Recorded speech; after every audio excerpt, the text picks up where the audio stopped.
여러분 안녕하십니까, 강신업 변호사입니다. 권영세가 뻘짓을 하자 이 뻘짓에 대한 응징이 일어나고 있습니다. 지금 국민의힘 당사로 근조화환이 도달되고 있습니다.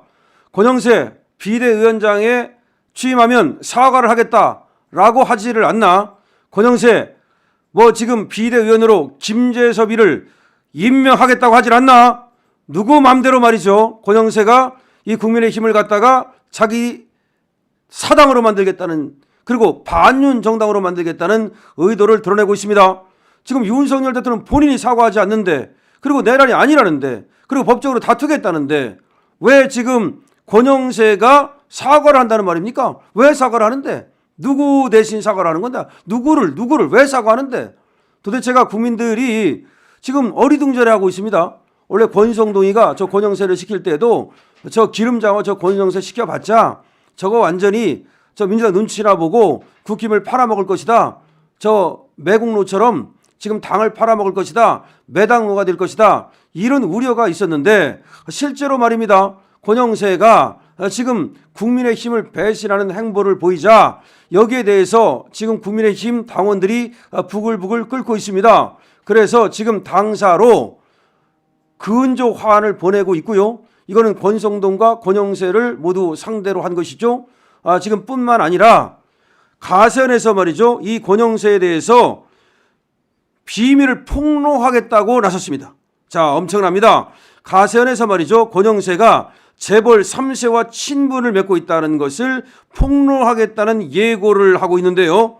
자, 그런데 여기에 대해서 지금 권영세는 사실 무근이다 이렇게 밝혔습니다.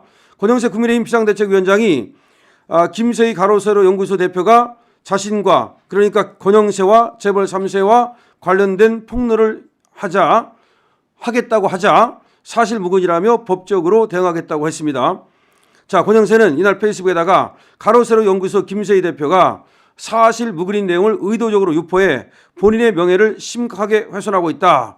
이에 대해 강력한 법적 대응을 진행할 예정이며 앞으로도 이와 유사한 사례에 대해서는 어떠한 선처 없이 단호히 대응할 것임을 분명히 밝힌다라고 얘기했는데요. 자, 이거는 권영세 얘기고, 가로세로 연구소는 뭐라고 말했냐. 이날 유튜브 채널을 통해서 권영세와 모 재벌가 자제와의 친분에 관해 폭로하겠다라고 예고를 했습니다. 권영세 의원에게 강력히 경고한다. 절대 대국민 사과를 하지 마시길 바란다. 만약 대국민 사과를 한다면 저 역시도 그에 따른 조치를 하겠다. 일단 무조건 한다는 게 아니야. 대국민 사과하면 그 순간 바로 권영세의 뭔가 지금 모 재벌가 자제와의 친분이라 했는데 이 정도 되면 가로세로 연구소에서 뭘 알고 있다는 얘기죠. 뭔가 불미스러운 관계 내지는 비리 이런 것들을 알고 있다는 것으로 생각이 되는데요. 자, 국민의힘은 말이죠. 권 의원을, 즉 권영세를 비대위원장에 추인했습니다. 그래서 26일 상임전국위원회와 30일 전국위원회를 거쳐 권 의원을 갖다가 비대위원장으로 공식 임명하는 절차를 밟게 되는데, 자, 그런데 지금 뭐라고 말하고 있습니까? 권영세가 자기가 이제 이건 이제 권성동이 입을 통해서 나오는 건 얘기인데 비대위원장에 취임하는 즉시 국힘이 사과하겠다. 계엄에 대해서 사과하겠다. 이런 얘기가 나오고 있고, 그다음에 비대위원회 김재섭 얘기가 나온단 말이에요. 김재섭은 탄핵에 찬성한 그런 인물이죠. 탄핵에 찬성한 인물이죠. 그러니까 이런 것들을 지금 두고 볼 수 없다는 겁니다. 우리 자유우파 진정한 국민의힘 당원들이 누구 맘대로 니들 맘대로 하느냐. 누구 맘대로 탄핵에 찬성한 자를 갖다가 도대체가 말이죠. 누구 맘대로 탄핵에 찬성한 자를 비대위원으로 삼겠다는 것이냐. 지금 그런 얘기를 하고 있는 겁니다. 그러면서 지금 예고를 했어요. 예고를 했지 아직은 지금 폭로를 한 것은 아닙니다. 그런데 여러분 이걸 알아야 돼요. 가로세로 연구소는요. 정말 폭로하면 거의 확실해요. 원래가 그 부산시장 하던 오 시장 있죠.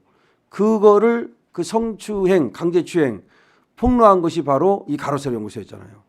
그다음에 이준석의 성상납 사실을 또 처음으로 폭로했던 사실도 그것도 역시 가로세로 연구소였잖아요. 그 말고도 가로세로 연구소에서 폭로했던 것 중에서 그 엄청난 것들이 많았죠. 이재정의 불륜 의혹도 또 폭로를 했었죠.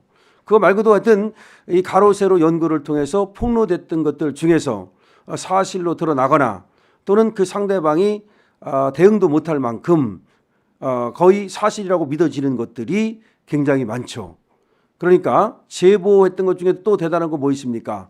얼마 전에 찌양을 괴롭혔던 그런 어떤 레카 유튜버들에 대해서도 바로 가로세로 연구소에서 폭로를 했던 거죠.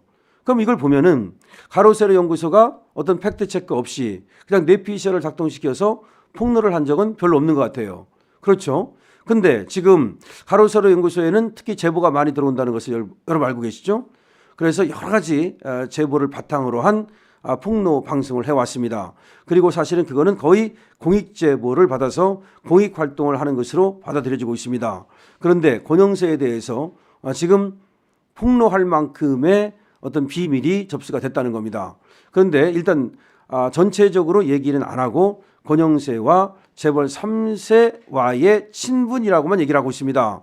그런데 이 친분이라는 것이 어디까지 더 나가는 것인지는 좀 두고 봐야 되겠습니다만은 가로세로 연구소에서 이 정도 자신을 할 때는 뭔가 있다는 겁니다. 그러니까 권영세는 괜히 만용 부리지 말고 가로세로 연구소의 얘기를 잘 듣는 게 좋을 겁니다.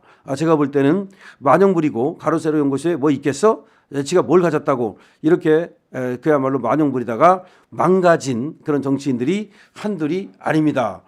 또 가로세로 연구소를 공격했다가 또 역공을 당한 그런 정치인과 연예인도 한둘이 아닙니다.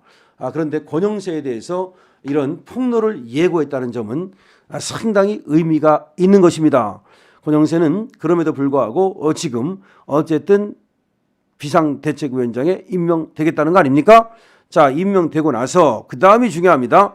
괜히 사과를 했다든지 내지는 김재섭을 갖다가 비대위원으로 앉혔다든지 그럴 경우에는 아마 가로세로 연구소가 과감하게 폭로해 나갈 겁니다. 지금 권영세는 법적 조치를 취하겠다 뭐 얘기하고 있는데 아니 법적 조치를 왜 취합니까? 지금 폭로하겠다고 그랬지. 언제 폭로했습니까? 폭로하고 나서 그 다음에 법적 조치를 취하든 뭔데 할까 하면 될 거 아닙니까? 그 다음에 지금 가로세로 연구소에서 권영세와 재벌 3세 간의 관계다, 친분이다 이렇게 말했으면 오히려 지금 뭐 법적 조치를 취하겠다 이런 얘기가 아니라 나는 그 어떤 재벌 3세와도 친분이 없다. 나는 그 어떤 재벌 3세와도 뭐 비리나 내지는 뭐 의혹이 될 만한 사람들의 구설수에 오를 만한 그 어떤 것도 한 일이 없다. 이렇게 얘기하면 되잖아. 근데 왜 그렇게 얘기를 못하고 폭로하면은 법적 조치를 취하겠다. 폭로하지 말아라. 이게 무슨 얘기입니까? 이거는 폭로하지 말아달라는 읍소입니까? 아니면 폭로하면 가만 안 둔다는 경고입니까? 협박입니까? 뭡니까? 전혀 지금 이해가 안 갑니다. 저는. 그러니까 권영세가 하늘을 우러러 떳떳하면 폭로할 때만 하라. 폭로하고 나서 내가 법적 조치를 취하면 아니면 냅둬도 돼. 그냥 폭로하게 냅둬도 돼. 그런데 지금 뭔가 폭로하는 것을 두려워해서 입을 닫게 하고 싶은 것 같거든요. 그러니까 지금 김세희 대표 입을 닫게 하고 싶은데 그러면 내가 뭘 하지 않겠다. 다시 말해서 사과하지 않겠다. 김재섭 비대위원 안 시키겠다. 이렇게 막후로 뭐 전달을 했나요? 자, 김세희 대표가 분명히 얘기했습니다. 봐가면서 하겠다고. 무조건 하겠다는 게 아닙니다. 자, 흥미진진합니다. 권영세, 김세희 대표에게 걸렸습니다. 어떻게 걸렸을까요? 여러분들의 뇌피셜 작동시켜도 좋습니다. 생각, 의견 주십시오. 강실업 TV입니다. 구독과 공유 부탁드립니다.